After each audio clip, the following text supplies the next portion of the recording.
Hello friends, Atharva success point की online क्लासे में आपका स्वागत है। दोस्तों, आज हम भारतीय संविधान के भाग 2 में नागरिकता का प्रावधान किया गया है।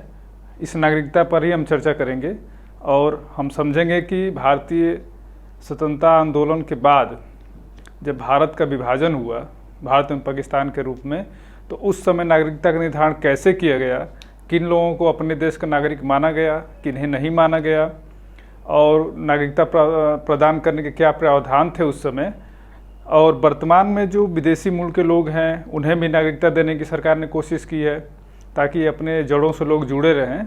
तो नागरिकता के तमाम प्रावधान हैं और अभी नागरिकता संशोधन अधिनियम 2015 में भी काफ़ी कुछ बदलाव किया गया है। तो ये तमाम बातों पे हम चर्चा करेंगे। तो आइए हम शुरू करते हैं। सबसे पहले हम ये देखें कि नागरिकता का क्या मतलब है। जब हम नागरिकता की बात करते हैं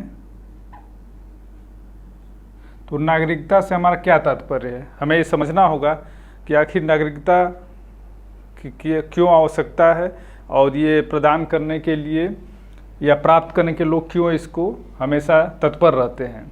कोई भी देश तुरंत किसी को अपना नागरिक नहीं मानता है, ये तुरंत उसको अपना अवैध घोषित कर देता है और हमेशा जांच पड़ताल चलती रहती है कि कौन से नागरिक हैं, कौन अवैध लोग हैं। क्यों? क्योंकि इससे हमारे देश की सुरक्षा व्यवस्था प्रभावित होती है अवैध प्रवेश करने पे, और इसके साथ साथ हमारे देश पे भार भी बढ़ता है। भारत में जनसंख्या अपने आप में बहुत ज़्यादा है, विश्व का दूसरा सर्वाधिक जनसंख्या वाला देश है। ऐसे में अन्य लोग भी अगर भारत में आकर के अवैध रूप से रहने लगते हैं तो इससे संसाधनों पे बहुत बड़ा प्रभाव पड़ता है।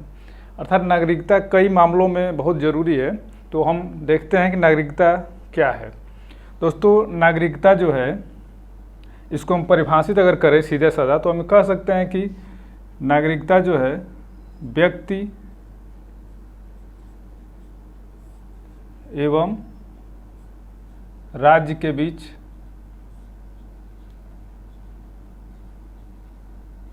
एक कानूनी संबंध है। अगर सीधा साधा देखा जाए तो हम इसे कह सकते हैं एक कानूनी संबंध है। ठीक है, व्यक्ति एवं राज्य के बीच एक कानूनी संबंध है। अब आप देखते हैं कि एक कानून के माध्यम से, एक अधिनियम के माध्यम से सरकार कि लोगों को नागरिकता प्रदान करती है, कुछ लोगों को नहीं प्रदान करती है। इसे हम कानूनी संबंध कह सकते हैं।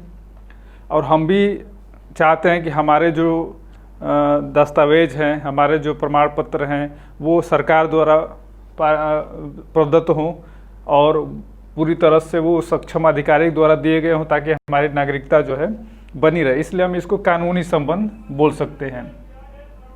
तो इसको व्यक्ति एवं राज्य के बीच एक कानूनी संबंध है। कानूनी संबंध होने के बाद क्या क्या प्रावधान है, तो हमें राज्य जो है हमें कुछ अधिकार देता है, कुछ हमें सुविधाएं देता है और हमारा संरक्षण करता है। और व्यक्ति जो है राज्य के प्रति कुछ निष्ठा रखता है। देश के जैसे कि हमारे देश का राष्ट्रगान है, राष्ट्रीय झंडा है, इन सब का जो है सम्मान करता है। अर्थात एक तरफ जो है नागरिकता को हम देखें तो एक तरफ जो है अधिकार हैं, तो दूसरी तरफ क्या है, दायित्व एवं कर्तव्य हैं। ठीक है, यानी राज्य हमें जो है कुछ अधिकार देता है और हमारा जो व्यक्ति होता है वो कुछ कर्तव्य निभाता है और दायित्व निभाता है। अधिकार में हमें क्या क्या प्राप्त होते हैं नागरिकता प्राप्त होने से, जैसे हमें सामाजिक, आर्थिक, राजनीतिक, ये 3 तरह के हमारे अधिकार प्राप्त होते हैं। सामाजिक, आर्थिक, राजनीतिक अधिकार हमें प्राप्त होते हैं। जैसे हम कह सकते हैं कि राजनीतिक अधिकार के अंतर्गत क्या होगा। राजनीतिक अधिकारों में जैसे कि हमें चुनाव में भाग लेने का अधिकार है, मतदान देने का अधिकार है, और खुद हमें संसद या विधान मंडल या पंचायत के प्रतिनिधि बनने का अधिकार प्राप्त होता है। ठीक है, तो ये हमारे राजनीतिक अधिकार में आएंगे। सामाजिक आर्थिक अधिकार में क्या आ सकते हैं? आर्थिक अधिकार में हमें रोजगार करने का, जैसे कि अनुच्छेद 16 में कहा गया है, अनुच्छेद 15 में कहा गया है कि कोई भी धर्म, जाति, लिंग भेद, लिंग और संप्रदाय के कारण उसके प्रति कोई भेदभाव नहीं किया जाएगा। तो ये हमें कुछ अधिकार मिले हैं, सामाजिक आर्थिक राजनीतिक अधिकार सरकार के द्वारा। और इसके साथ साथ सरकार हमें क्या करती है? हमें संरक्षण देती है, हमारी रक्षा करती है। ठीक, ये सरकार की तरफ से व्यक्ति को प्रदत्त कुछ अधिकार एवं संरक्षण है। अब व्यक्ति क्या करता है? राज्य के प्रति व्यक्ति का भी कुछ कर्तव्य। जब हमें अधिकार मिलते हैं तो अधिकार जो है, कर्तव्य और अधिकार दोनों एक ही सिक्के के दो पहलू हैं, क्योंकि बिना अधिकार, बिना कर्तव्य के कोई अधिकार बहुत सही नहीं माना जाता है। इसी तरह से हमें दायित्व में अधिकार में क्या है? हम कह सकते हैं कि राष्ट्र के संविधान का सम्मान,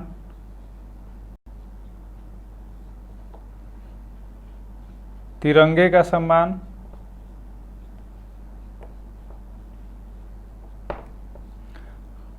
ठीक, तिरंगे का सम्मान है। इसके बाद हम कह सकते हैं कि हमारी जो है राज्य के प्रति कुछ निष्ठा होती है। निष्ठा का मतलब क्या हुआ? हम राज्य के प्रति किसी प्रकार के देशद्रोह के जैसे मामलों में संलिप्त नहीं होंगे। अगर कहीं भारत की एकता अखंडता खतरे में पड़ती है तो हम भारत सरकार को इस बात की सूचना देंगे। माने हमारे राज्य की सुरक्षा करना, जैसे हमारा संरक्षण राज्य कर रहा है, उसी तरह से हमारे देश की सुरक्षा व्यवस्था में सहयोग करना भी हमारा कर्तव्य है।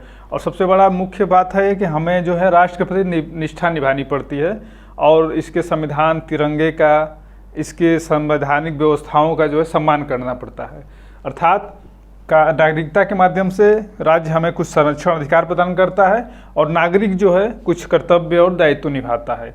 ये नागरिकता है। अर्थात नागरिकता व्यक्ति एवं राज्य के बीच एक कानूनी संबंध है।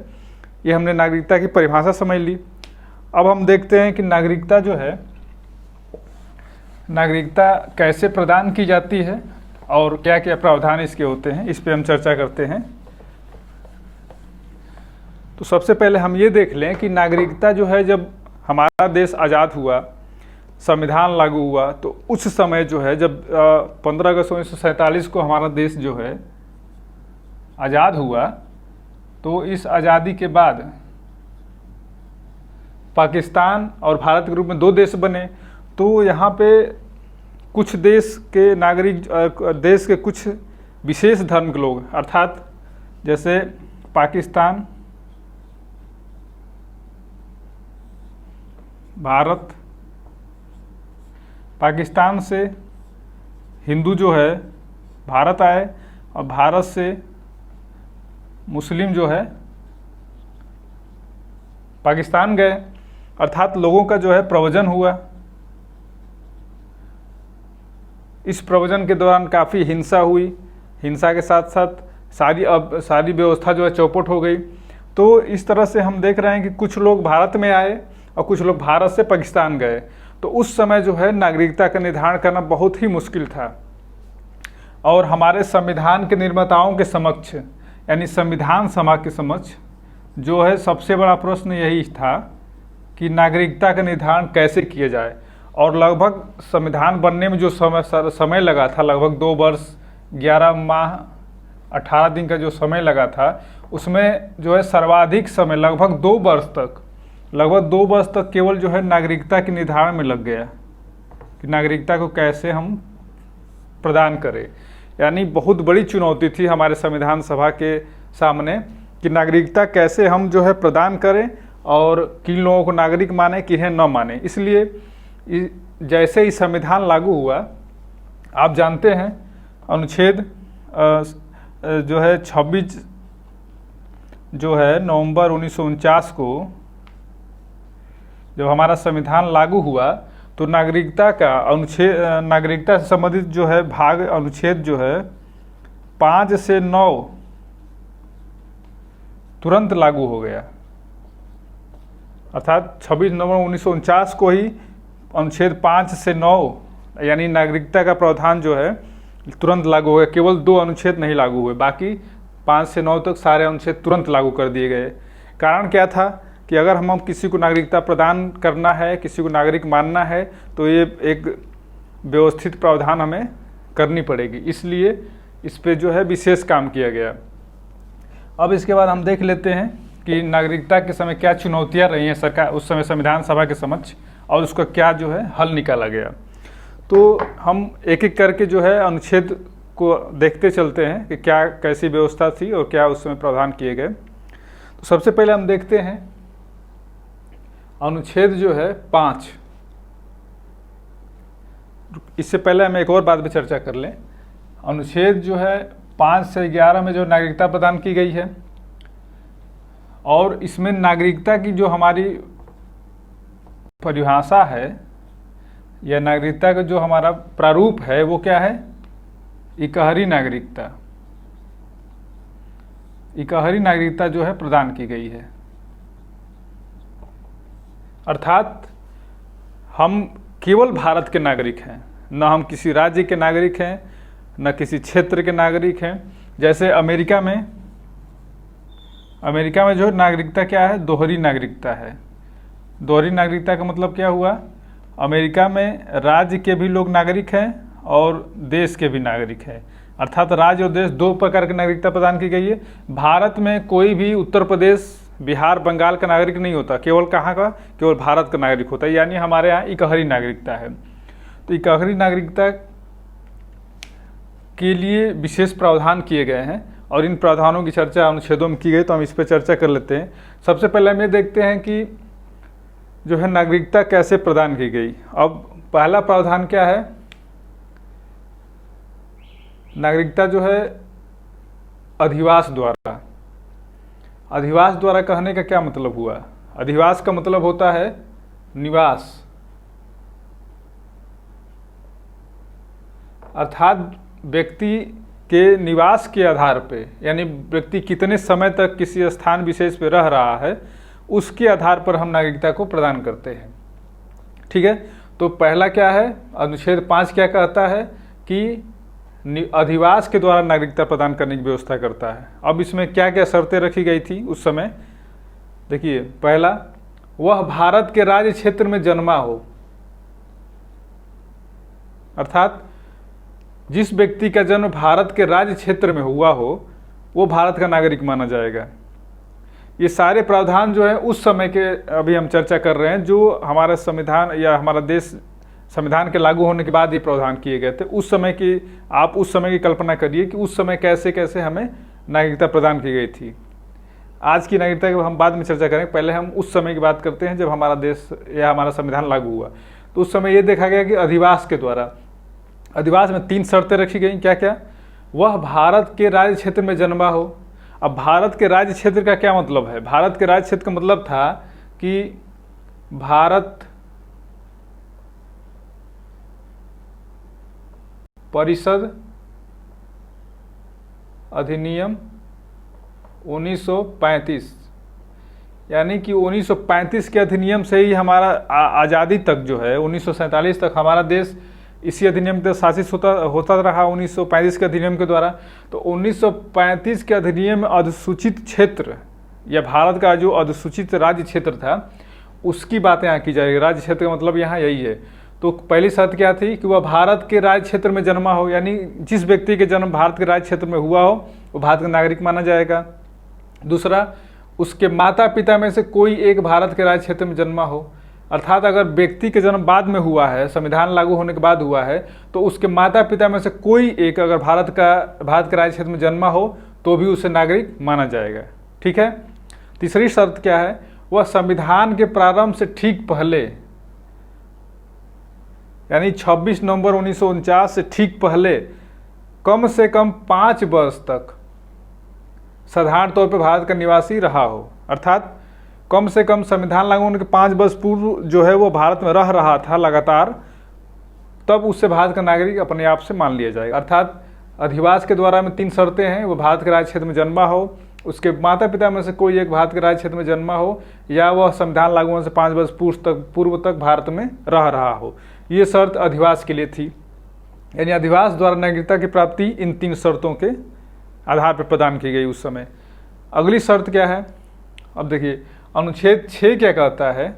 अनुच्छेद जो है 6 और अनुच्छेद 7, ये दो प्रावधान हैं। इन 2 अनुच्छेदों में पाकिस्तान से प्रव्रजन करके भारत आने वाले नागरिकों के बारे में, और अनुच्छेद 7 में पाकिस्तान को प्रव्रजन करने वाले तथा पुनः भारत आने वाले नागरिकों के बारे में प्रावधान किया गया। तो पहले हम देखते हैं अनुच्छेद 6 क्या कह रहा है। अनुच्छेद 6 के अनुसार पाकिस्तान से प्रव्रजन करके भारत आने वाले व्यक्ति, अर्थात हमने बताया अभी कि जब हमारा देश आज़ाद हुआ तो पाकिस्तान से जितने हिंदू थे, सिख थे, उन्होंने भारत में प्रवेश किया, उनकी बात यहाँ की जा रही है कि उन्हें नागरिकता कैसे दी गई। तो जो व्यक्ति पाकिस्तान से प्रव्रजन करके भारत आए, उन्हें नागरिकता प्रदान करने के लिए 2 शर्तें रखी गई। पहली शर्त क्या थी, उसका या उसके माता पिता अथवा उसके दादा दादी, नाना नानी में से किसी का जन्म भारत राज्य क्षेत्र में हुआ हो। अर्थात जो भारत परिषद अधिनियम 1935 के अंतर्गत भारत का अधिसूचित राज्य क्षेत्र था, उसके अंतर्गत उसका, यानी खुद जिस व्यक्ति को नागरिकता प्रदान की जा रही उसका या उसके माता पिता अथवा उसके दादा दादी अथवा उस नाना नानी, यानी मातृपक्ष और पितृपक्ष दोनों का ख्याल रखा गया कि उस व्यक्ति का जन्म भारत क्षेत्र में हुआ हो जो पाकिस्तान से आया है, अथवा उसके पिता माता पिता में से किसी एक का जन्म हुआ हो, नाना नानी या दादा दादी, यानी इसमें से किसी भी एक का अगर जन्म भारत के राज्य क्षेत्र में हुआ हो तो वो व्यक्ति जो है, पाकिस्तान से जो व्यक्ति आया उसको नागरिकता प्रदान की जाएगी। अगली शर्त क्या कर रही है कि 19 जुलाई 1948 को जो व्यक्ति पाकिस्तान से वापस आया भारत में, पाकिस्तान से प्रव्रजन करके जो व्यक्ति 19 जुलाई 1948 से पहले आ गया भारत में और जो उसके बाद आया, इन दोनों के लिए अलग अलग प्रावधान किए गए। ठीक है, अर्थात जो व्यक्ति पाकिस्तान से प्रव्रजन करके भारत आया उसमें से 2 तरह की कैटेगरी बनाई गई। पहली कैटेगरी ये थी कि जो संविधान लागू होने से पहले, जो 19 जुलाई 1948 से पहले आ गए और जो 19 जुलाई 1948 के बाद आए। तो जो पहले आए उनके लिए बहुत कठिन शर्त नहीं थी, उनके लिए बस यही कहा गया कि केवल साधारण तौर पर रहना, अर्थात 19 जुलाई 1948 से पहले जो व्यक्ति भारत में आ गया, यानी 1947 और 19 जुलाई 1948 के बीच जो व्यक्ति भारत में आ गया होगा पाकिस्तान से, उसके लिए यही था कि वो भारत में रह रहा हो 6 महीने तक। ठीक है, और दूसरे व्यक्ति जो 19 जुलाई 1948 के बाद प्रव्रजन करके पाकिस्तान से भारत आया, उसके लिए क्या करना होगा कि उसके लिए पंजीकरण कराना था। यानी जो 19 जुलाई 1948 से पहले आ गया उसे पंजीकरण कराने की आवश्यकता नहीं थी, वो केवल भारत में रह रहा था, यही उसकी शर्त थी। लेकिन जो 19 जुलाई 1948 के बाद आया उसके लिए 6 माह पहले तक निवास कर रहा हो और उसके बाद उसने पंजीकरण के लिए आवेदन किया था, तब उसको नागरिकता प्रदान की गई। ठीक है, तो पाकिस्तान से आने वाले व्यक्तियों के लिए 2 प्रावधान रखे गए। जो 19 जुलाई 1948 से पहले आ गए उन्हें सीधे सीधे रहने की छूट दे दी गई, नागरिकता उनको प्रदान कर दी गई, उनके लिए कोई शर्त नहीं थी। और जो उसके बाद आए 19 जुलाई 1948 के बाद, उनको यही प्राथमिकता रखी गई कि वो 6 माह तक रहें, भारत में रह रहे हों, उसके बाद उन्होंने आवेदन किया हो। ये 2 शर्तें रखी गई थी। तो ये उनके लिए था जो पाकिस्तान से सीधे भारत में आए। तीसरी कैटेगरी क्या थी कि कुछ लोग पाकिस्तान विभाजन के समय चले गए, किसी कारणवश बहला फुसला कर लोग लेके चले गए उन्हें, लेकिन उनका मन वहाँ नहीं लगा, वो भारत में पुनः वापस आना चाहते थे। जैसे कुछ लोग होते हैं कि उस समय उत्तेजनावश जोश में लोग वहाँ चले गए पाकिस्तान में, लेकिन वहाँ की स्थिति उनके अनुकूल नहीं थी, इसलिए वो पाकिस्तान को छोड़ करके फिर से भारत में आने की कोशिश की। उनके लिए प्रावधान जो है अनुच्छेद 7 में किया गया। तो इसको हम देख लेते हैं। यानी पाकिस्तान को प्रव्रजन करने वाले तथा पुनः वापस आने वाले व्यक्ति, अर्थात जो व्यक्ति पाकिस्तान चले गए थे सब परिवार और पुनः वापस आना चाहते थे भारत में, उनके लिए इसमें अनुच्छेद 7 में प्रावधान किया गया। क्या प्रावधान किया गया है? 1 मार्च 1947 के बाद, ठीक है, 1 मार्च 1947 के बाद जो व्यक्ति पाकिस्तान चले गए थे, अगर वो पाकिस्तान से वापस भारत में आना चाहते थे तो उनके लिए क्या था, परमिट लेना पड़ता था।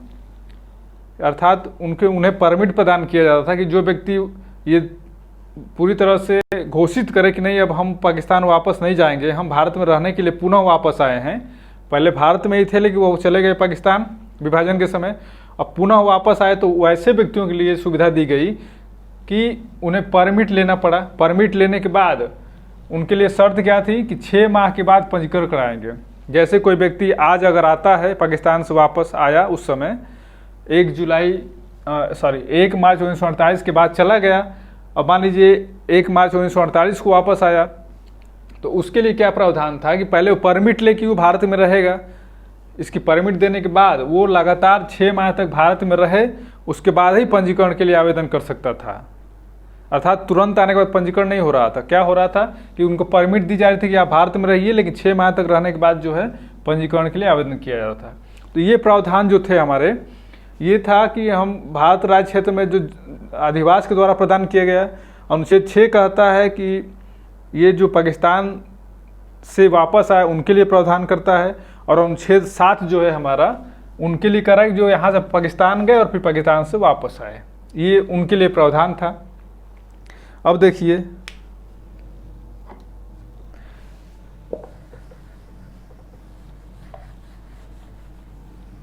अगला अनुच्छेद है, अनुच्छेद 8 क्या कह रहा है?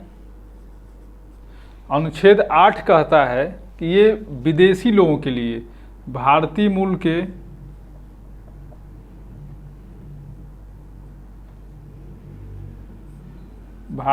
के वे लोग जो किसी अन्य देश में रह रहे हों,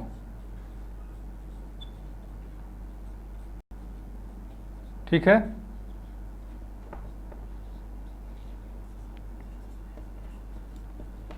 अनुच्छेद 8 जो है भारतीय मूल के विदेश में रहने वाले लोगों के लिए नागरिकता की बात करता है। अर्थात वे व्यक्ति जो भारतीय मूल के हैं यानी भारतीय हैं, लेकिन इनके पास भारतीय पासपोर्ट है, इनके पास जो पासपोर्ट है वो भारतीय है। अर्थात ये भारतीय पासपोर्ट या भारतीय पासपोर्ट यानी भारतीय पासपोर्ट धारण करते हैं, लेकिन ये किसी व्यवसाय के वजह से किसी या कोई शिक्षा ग्रहण करने के लिए इन कारणों से कोई अगर बाहर जाके किसी देश में रह रहा हो, लेकिन वो भारतीय मूल का ही, ये भारतीय नागरिक ही हो, ये भारतीय नागरिक ही होते हैं, उनको नागरिकता की बात कर गई कि प्रावधान किया गया कि अनुच्छेद 8 के तहत उनको भी नागरिकता दी जाए। अब इसमें 3 तरह के व्यक्ति बनाए गए, 3 कैटेगरी रखी गई भारतीय मूल के लोगों के लिए। भारतीय मूल के लोगों के लिए 3 कैटेगरी रखी गई। आपने अक्सर सुना होगा कि NRI,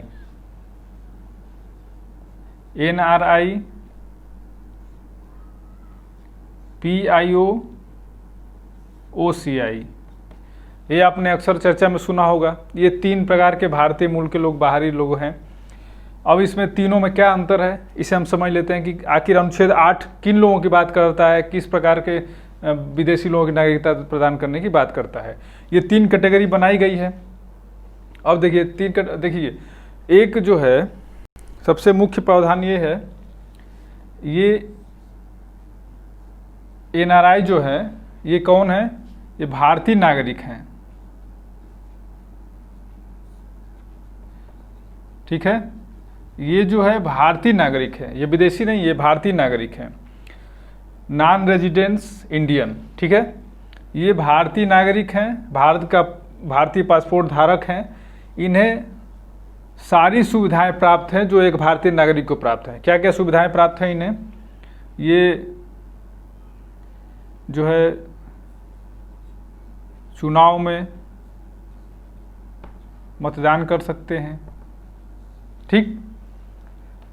बैंक में भारतीय मुद्रा में खाते खोल सकते हैं,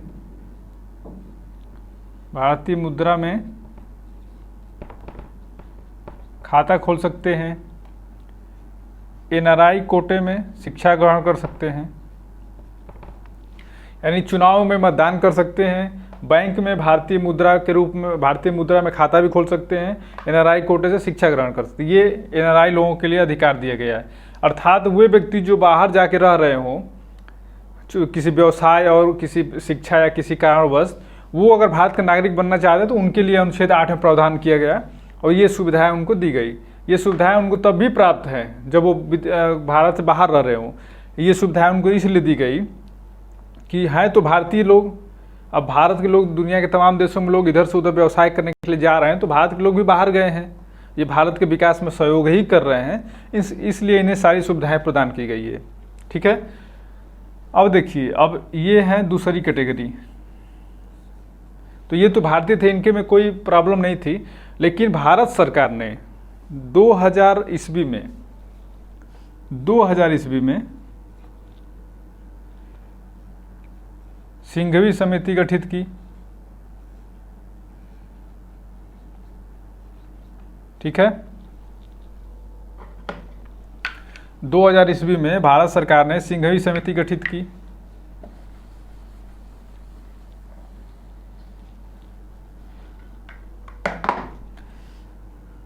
पूरा नाम इनका LM।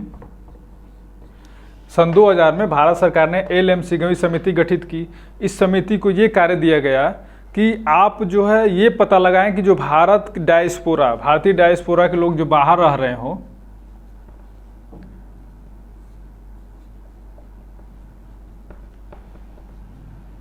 भारतीय डायस्पोरा यानी भारतीय मूल के लोग जो बाहर रह रहे हों, उनको भारत से कैसे जोड़ा जाए। होता है ना कि जब हमारे कोई रिश्तेदार मेहमान, हमारे रिश्तेदार जो रिलेशन के लोग हैं, रिलेटिव है, वो अगर बहुत दूर रहते हों तो हमारा मन हमेशा लगा रहता है, या हम उनसे जुड़ने की कोशिश करते रहते हैं या वो भी हमसे जुड़ने की कोशिश करते हैं। ठीक यही सोचा गया भारत सरकार द्वारा कि जो भारतीय मूल के जो लोग हैं, विदेशों में रहते हैं, विदेशी नागरिक हैं, उनके लिए ये जो है विदेशी नागरिक होते हैं।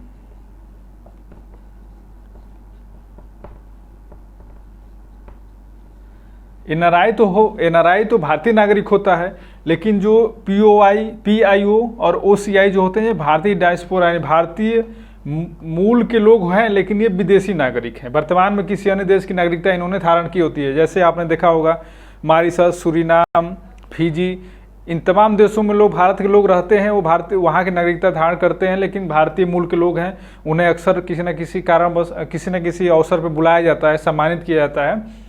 तो ये भारतीय डायस्पोरा या भारतीय मूल के लोग हैं, इन्हें भारत से जोड़ने के लिए भारत सरकार ने एक योजना की शुरुआत करी, एक समिति गठित की भारत सरकार ने 2000 में LM सिंघवी समिति। इस समिति ने सुझाव दिया कि नागरिकता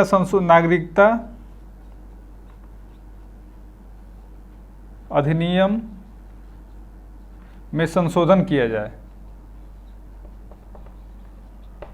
ठीक है, यानी कि हमारे यहाँ क्या है, इकहरी नागरिकता होने के बावजूद सरकार ने ये कोशिश की कि हम जो है विदेशी मूल के जो विदेशी नागरिक हैं भारत के, भारतीय मूल के, उन्हें भी नागरिकता दें।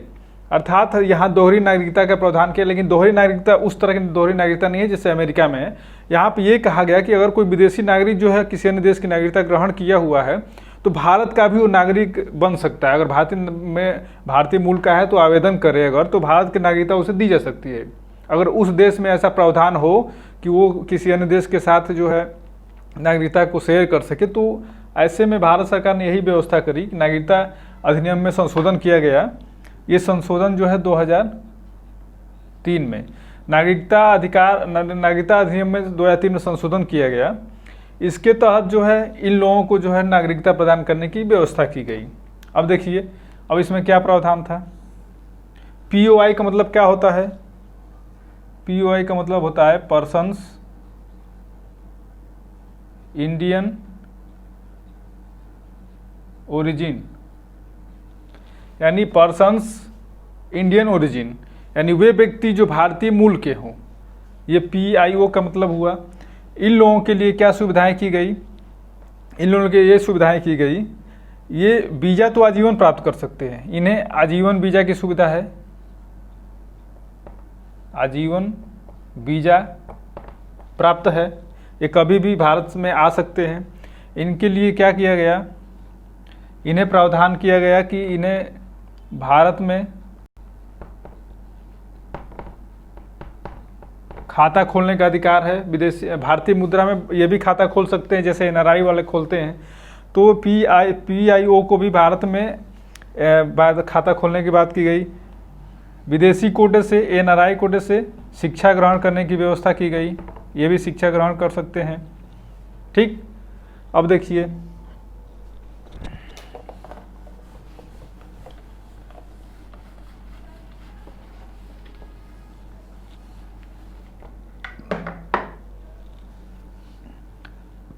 तीसरा प्रावधान हुआ, एक और संशोधन किया गया नागरिकता अधिनियम में, एक और संशोधन किया गया, संशोधन अधिनियम 2005 में एक और संशोधन किया गया। फिर एक 2015 में संशोधन किया गया। नागरिकता संशोधन अधिनियम 2005 में कहा गया कि हम उन व्यक्तियों को भी नागरिकता दे सकते हैं जो ओसीआई का मतलब हुआ ओवरसीज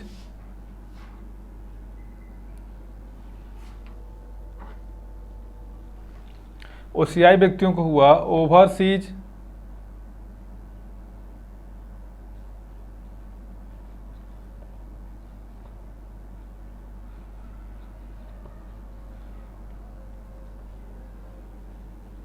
ठीक है, सॉरी यहाँ सिटीजन हो गया, overseas citizen Indian card holder, यानी कि विदेशी मूल के भारतीय कार्ड धारक व्यक्ति। ठीक, overseas Indians, overseas citizen, Indian card holder, ये जो है विदेशी मूल के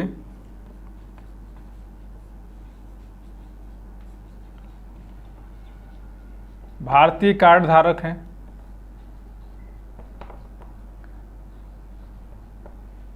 ठीक है, overseas citizen Indian card holders, विदेशी मूल के वे व्यक्ति जो भारतीय कार्ड धारक हैं, उन्हें भी नागरिकता देने की प्रावधान की व्यवस्था की गई। ये व्यवस्था जो है ओसीआई की योजना जो कब शुरू की गई, 2005 में। और पीआईओ योजना कब की गई, ये 2002 में। ये पूछा जा सकता है हमसे कि पीआईओ योजना 2002 में शुरू की गई और ओसीआई योजना कब शुरू गई, 2005 में। अब ये overseas citizen of Indian card holder,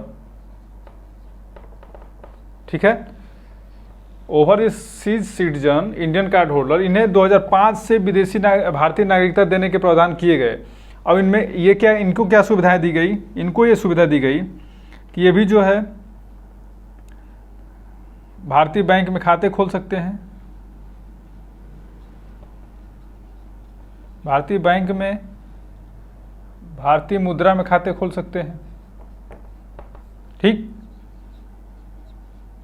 भारतीय मुद्रा में खाते खोल सकते हैं, शिक्षा ग्रहण कर सकते हैं, एनआरआई कोटे से शिक्षा ग्रहण कर सकते हैं। ये सुविधाएं इन्हें भी प्रदान की गई।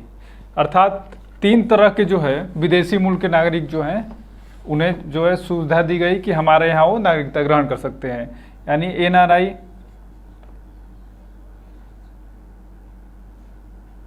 पीआईओ और ओसीआई। ठीक है, अब देखिए इनके लिए क्या प्रावधान है, इनके लिए कोई प्रावधान, ये भारतीय नागरिक ही होते हैं, ये भारतीय नागरिक ही होते हैं। अब इनके लिए प्रावधान किया गया कि ये जो है 7 वर्ष तक निवास के आधार पर नागरिकता प्राप्त कर सकते हैं।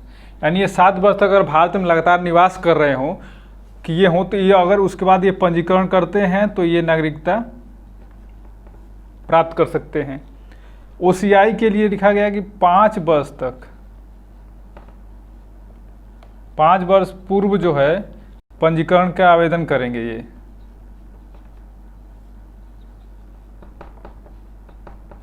अगर ये 7 वर्ष तक निवास कर रहे हों और 1 वर्ष पूर्व लगातार निवास किए हों तो इन्हें नागरिकता दी जा सकती है। इनके लिए ओसीआई के लिए 5 वर्ष पूर्व पंजीकरण का आवेदन करना होता है। उसके बाद इन्हें लगातार 1 साल तक रहना होता, तब जाकर के इन्हें नागरिकता प्रदान की गई। लेकिन इन दोनों के बीच में जो विदेशी मूल के नागरिक थे भारत के, वो कंफ्यूज हो जाते थे। इसलिए भारत सरकार ने क्या किया कि नागरिकता संशोधन अध्यादेश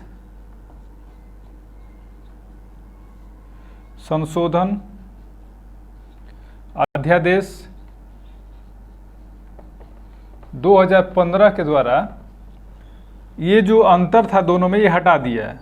अर्थात अब दोनों जो है ओसीआई कार्ड हो, यानी ओवरसीज सिटीजन इंडियन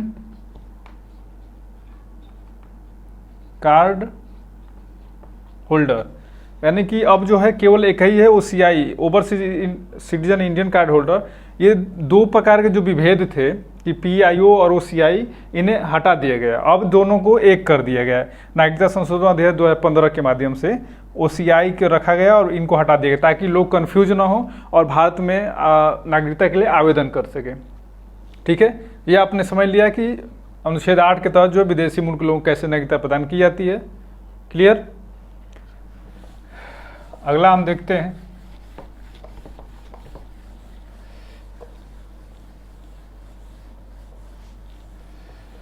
अगला प्रावधान है,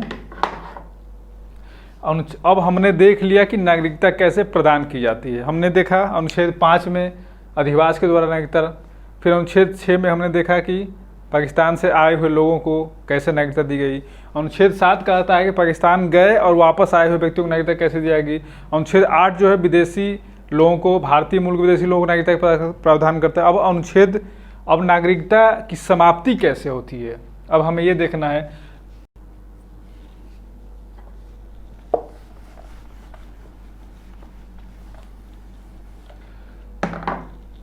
जो आर्टिकल 9 है, इसमें क्या कहा गया है कि नागरिकता की समाप्ति, इसमें नागरिकता की समाप्ति की बात की गई है। नागरिकता की समाप्ति इसमें कहा गया है, अनुच्छेद 9 कहता है कि जो व्यक्ति किसी अन्य देश की नागरिकता ग्रहण करता है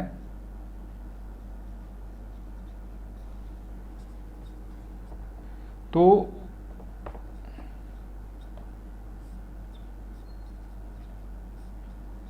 उसकी नागरिकता, अर्थात अगर कोई व्यक्ति भारत का नागरिक होते हुए किसी अन्य देश की नागरिकता ग्रहण कर लेता है तो उसकी नागरिकता जो है स्वतः समाप्त हो जाती है। ठीक है, यह अनुच्छेद 9 में कहा गया है कि अगर कोई व्यक्ति जो भारतीय नागरिक है, अगर किसी अन्य देश की नागरिकता जो है अगर स्वीकार करता है तो उसकी नागरिकता स्वतः समाप्त की जाएगी। हाल ही में एक उदाहरण हमें देखने को मिला, टीआरएस यानी तेलंगाना राज्य समिति का एक सांसद विधायक चेन्ना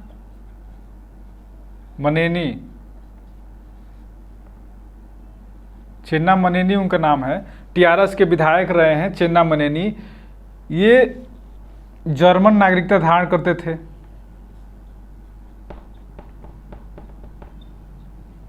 यानी कि टीआरएस के जो ये विधायक है, ये चेन्ना मनेनी जो है, इन्होंने जर्मन की नागरिकता चोरी से इन्होंने जर्मन नागरिकता धारण की थी।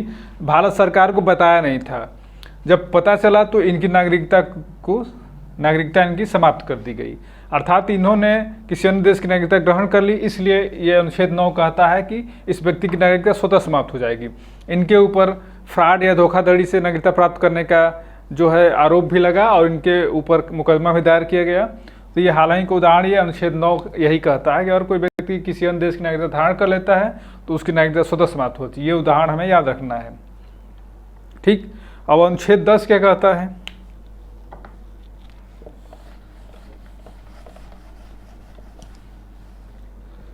अनुच्छेद 10 कहता है, अनुच्छेद 10 में कहा गया है कि संसद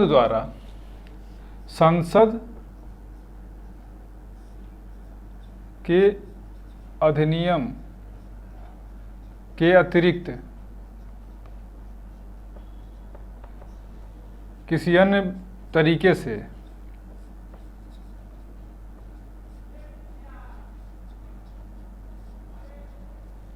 नागरिकता नहीं छीनी जा सकती। ठीक है,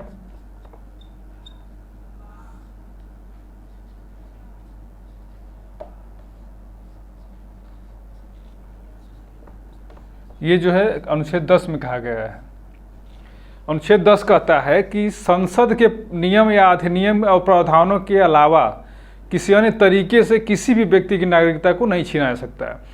अर्थात अगर नागरिकता किसी की समाप्त करनी होगी तो संसद के जो प्रावधान बनाए जाएंगे और अधिनियम बनाए जाएंगे उनके माध्यम से ही नागरिकता छीनी जा सकती है, और कोई प्रावधान नागरिकता छीनने का नहीं है। ये अनुच्छेद 10 कहता है। अर्थात इसमें नागरिकों को जो है संरक्षण प्रदान किया गया है कि कोई राज्य सरकार, कोई कार्यपालिका, कोई सरकार इस तरह से, केंद्र सरकार या राज्य सरकार किसी अन्य तरीके से जो है किसी व्यक्ति को की नागरिकता नहीं छीन सकती है। इसके लिए क्या होगा कि इसके लिए जब संसद प्रावधान बनाएगी, जो अधिनियम बनाएगी, उसी के अनुसार ही जो है इनकी नागरिकता समाप्त की जा सकती है, अन्यथा अन्य कोई उपाय नहीं है। ये अनुच्छेद 10 कहता है। अनुच्छेद 11 क्या कहता है ये भी हम देख लें।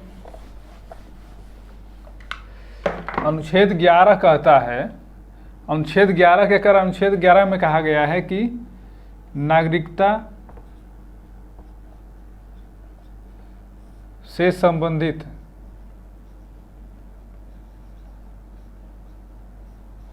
विधि बनाने की शक्ति किसे प्राप्त है? संसद को प्राप्त है।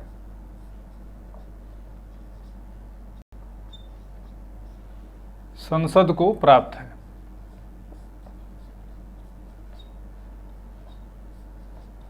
अनुच्छेद 11 कहता है कि नागरिकता से संबंधित विधि बनाने की शक्ति किसे प्राप्त है? संसद को प्राप्त है। अर्थात संसद के अतिरिक्त अन्य कोई व्यक्ति जो है नागरिकता से संबंधित अधिनियम नहीं बना सकता। संसद ही नागरिकता संबंधी अधिनियम बनाती है, उसके माध्यम से नागरिकता प्रदान भी करती है और किसी की नागरिकता समाप्त भी करती है। तो ये सारा अधिकार जो है संसद को दिया गया है। अब हमने अनुच्छेद 5 से लेकर अनुच्छेद 11 तक हमने नागरिकता प्रदान करने और नागरिकता समाप्त करने के सारे प्रावधानों को देख लिया। अब हम आते हैं कि जो संसद, ये अनुच्छेद 11 कहता है कि नागरिकता संबंधित विधि बनाने की शक्ति संसद को प्राप्त है। तो संसद ने सबसे पहला जो अधिनियम बनाया वो अधिनियम कौन सा था, उसके बारे में हम चर्चा करते हैं।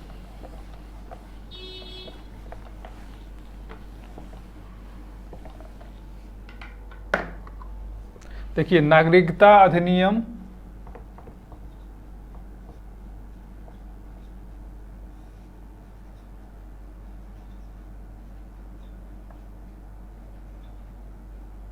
1955 संसद ने अनुच्छेद 11 के तहत शक्ति प्राप्त करते हुए पहला जो अधिनियम बनाया था नागरिकता अधिनियम 1955। नागरिकता अधिनियम 1955 में कई बार संशोधन किया जा चुका है। अभी हमने 2003 का संशोधन देखा, 2005 का देखा, 2015 का देखा, आगे अभी हाल ही में नागरिकता संशोधन अधिनियम 2019 पारित किया गया। कई प्रकार से कई बार संशोधन किया जा चुका है। लेकिन हम पहले ये देख लेते हैं कि मूल अधिनियम में क्या प्रावधान थे। नागरिकता अधिनियम 1955 में किस प्रकार की विधि बनाई गई थी जो नागरिकता को प्रदान करने की और नागरिकता को समाप्त करने की। तो आइए हम देखते हैं कि नागरिकता अधिनियम 1955 के तक नागरिकता कैसे प्रदान की जाती है। ये हमने जो भी प्रावधान पढ़ा अनुच्छेद 5 से 7 तक, 5, 6, 7 में, ये उस समय के प्रावधान थे जब हमारा देश आज़ाद हुआ और हमारे देश से लोग बाहर गए, पाकिस्तान गए, पाकिस्तान से फिर वापस आए, ये उनके लिए प्रावधान थे। लेकिन वर्तमान में भारत सरकार या संसद जो है नागरिकता कैसे प्रदान करती है वो जो है नागरिकता अधिनियम 1955 में व्याख्यात किया गया है। तो हम इस पे चर्चा करते हैं कि इस अधिनियम के तहत कैसे जो है नागरिकता प्रदान की जाती है, कैसे समाप्त की जाती है। इस अधिनियम के अनुच्छेद 3 से 7 तक, अनुच्छेद 3, 4, 5, 6, 7 यानी 3 से 7 तक जो है नागरिकता प्रदान करने की व्यवस्था है और 8, 9, 10 में समाप्ति की बात की जाती है।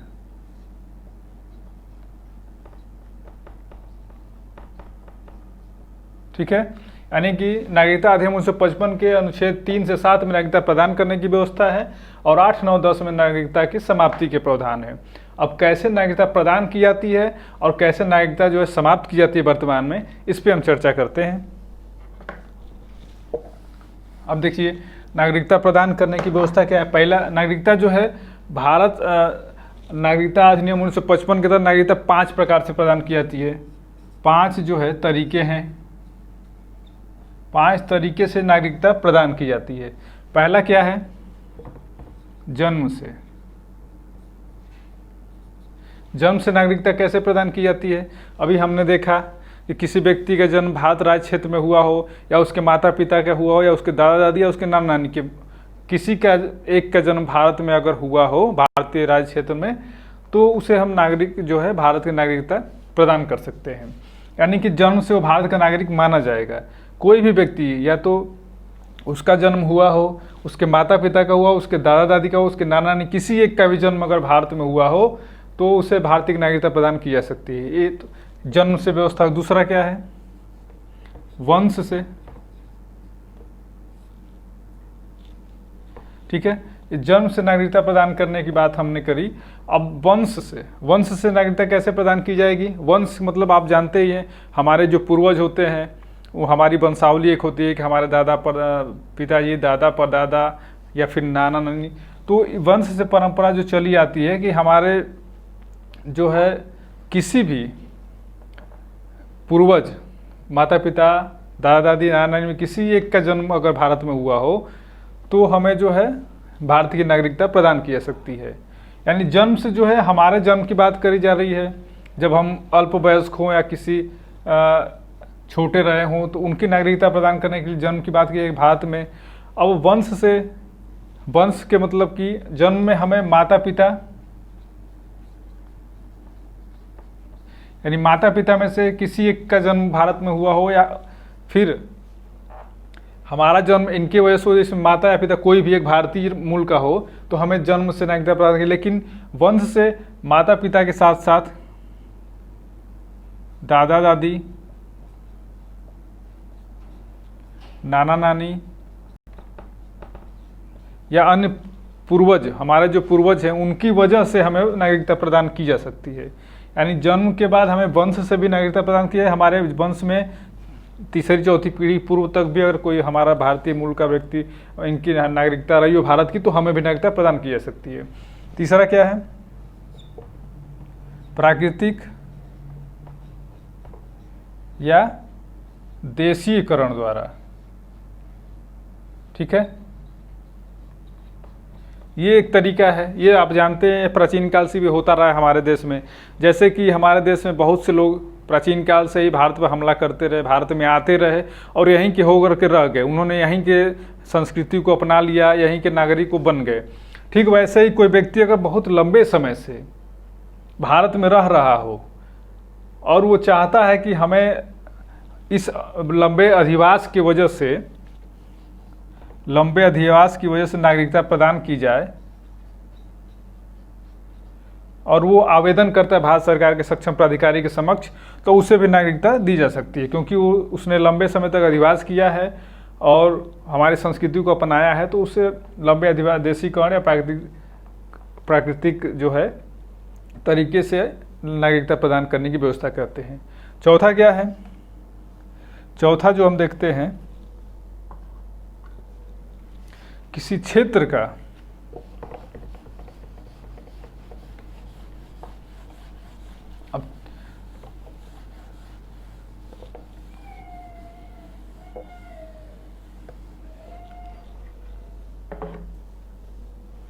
ठीक है।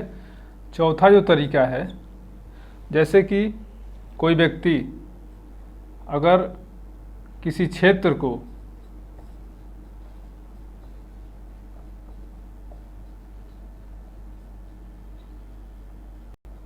भारत में शामिल कर लिया जाए,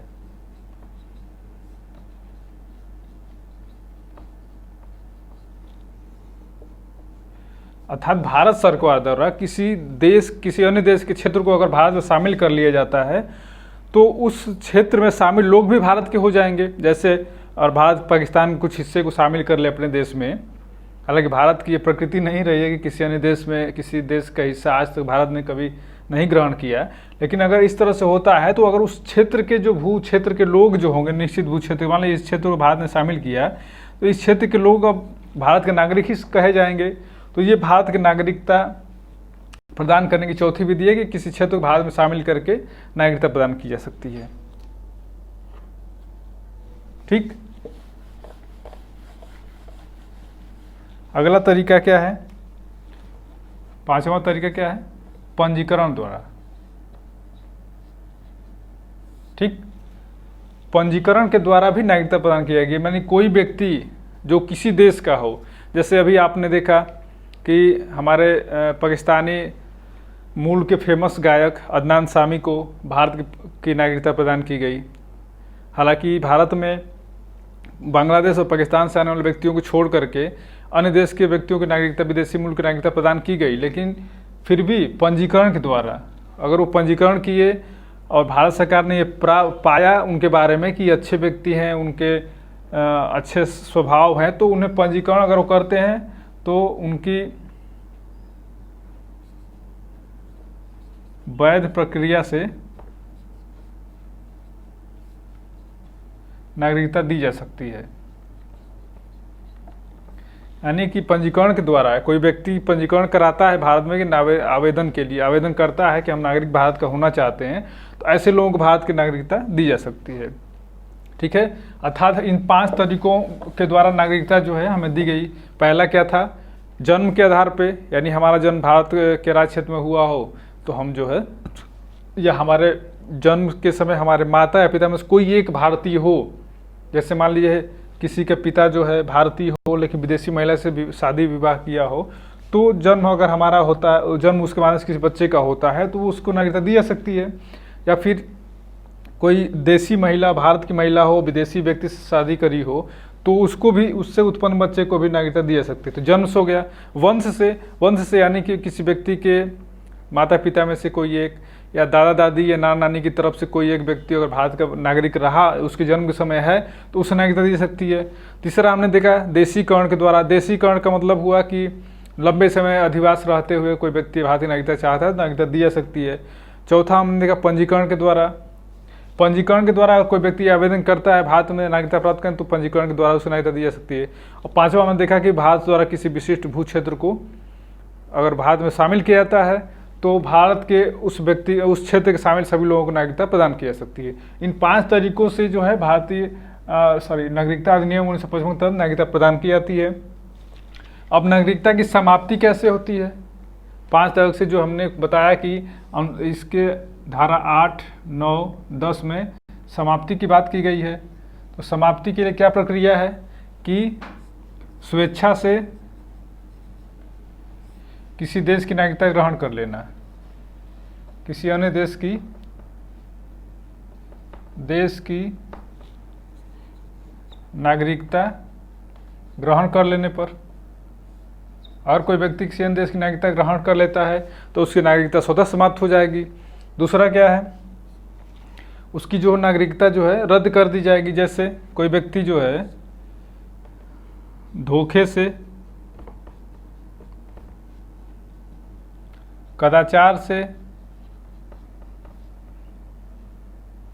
या अनिष्ठा प्रदर्शित करता है तो उसकी नागरिकता समाप्त की जा सकती है। ठीक है, और तीसरा जो है ये धोखे से, कदाचार, अनिष्ठा, और तीसरा जो है भारत के प्रति राजद्रोह। ठीक, राजद्रोह करता हो, संविधान का अनादर करता हो, तब भी उसकी नागरिकता जो है समाप्त की जा सकती है।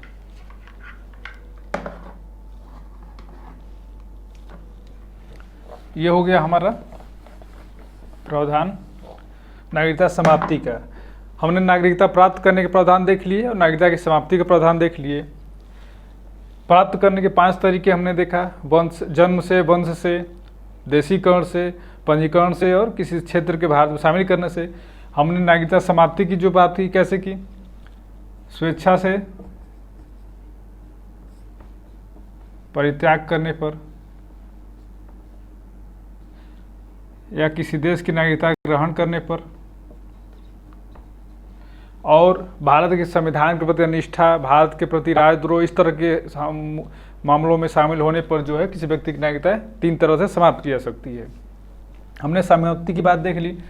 अब अगला हम देखते हैं कि सबसे जो चर्चित मुद्दा रहा है अभी हाल फिलहाल में कि नागरिकता संशोधन अधिनियम 2019, नागरिकता संशोधन अधिनियम 2019 में क्या प्रावधान है?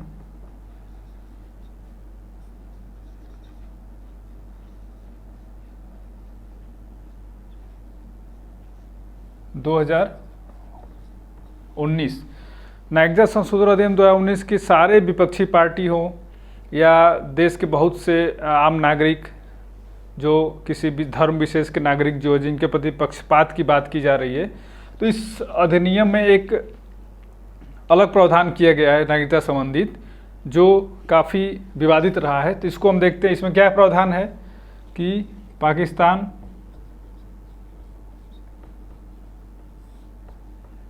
अफगानिस्तान,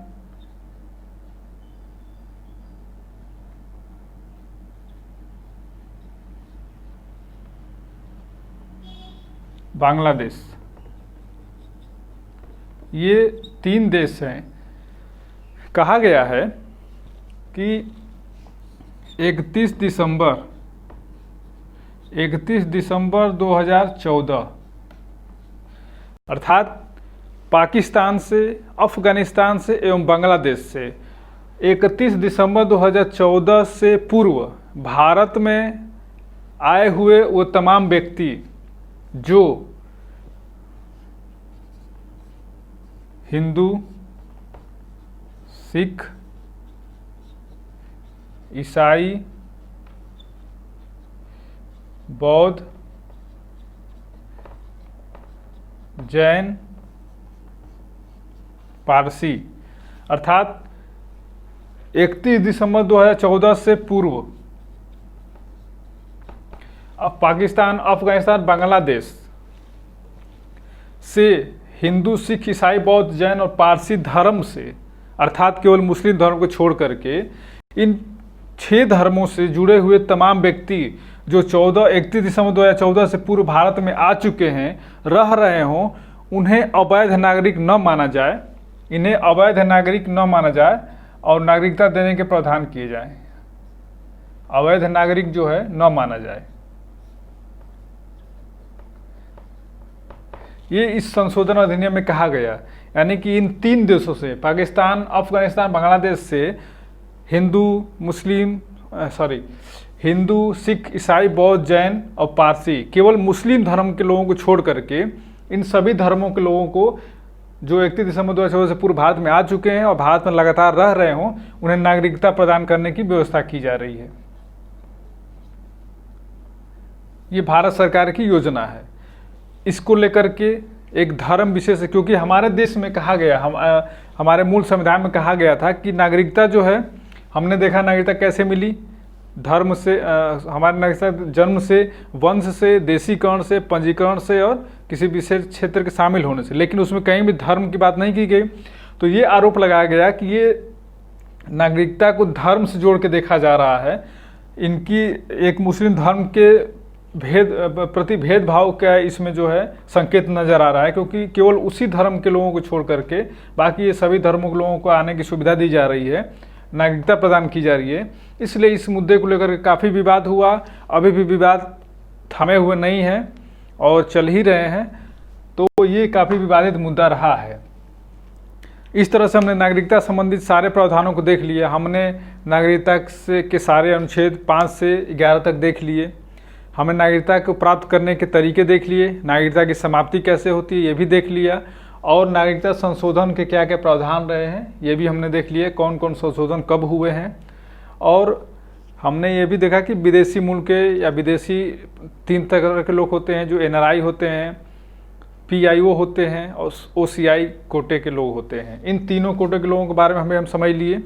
और संशोधन अध्यादेश 2015 के तहत OCI और PIO को विभाजित, उनका जो विभाजन तो हटा दिया गया, उनको अब एक ही सुविधाएं दी जा रही है, जिससे कि विदेशी मूल के लोग, भारतीय मूल के विदेशी लोग भी भारत से अपने को जुड़ा हुआ महसूस करें और भारत के विकास में सहयोग कर सके। इसलिए भारतीय मूल के लोगों को हर तरह से कोशिश की जा रही है। अब उन्हें चुनाव में मतदान और चुनाव लड़ने के अधिकार भी प्रदान करने की व्यवस्था सरकार की कोशिश है कि हम उन्हें ये चुनाव राजनीतिक अधिकार दिए जाएं, चुनाव लड़ने का, चुनाव में मतदान करने का। इस तरह से ये नागरिकता संशोधन अधिनियम था। हमने इसके बारे में सारे प्रावधान को देखा और मुझे विश्वास है कि आपको अच्छी तरह समझ में आ गया होगा। फिर हम अगले लेक्चर में अगला हम कोई टॉपिक उठाते हैं जो मूल अधिकार होगा इसके आगे, उस पर हम चर्चा करेंगे। तब तक के लिए धन्यवाद, नमस्कार।